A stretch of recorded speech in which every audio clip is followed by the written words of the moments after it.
সম্মানিত উপস্থিতি বক্তব্য রাখবেন হেফাজত ইসলাম বাংলাদেশের কেন্দ্রীয় নেতা মাওলানা মুজিবুর রহমান হামিদি।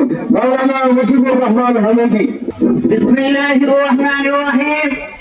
সংগ্রামী জনতা, আবুল সরকার যে বক্তব্য দিয়েছে, এই বক্তব্যের পরে কেউ আর মুসলমান থাকতে পারে না।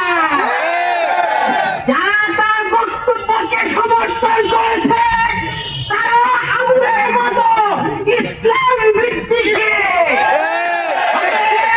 আবুলকে বিচার করতে হবে, ফাঁসির কাস্টে ঝুলাতে হবে।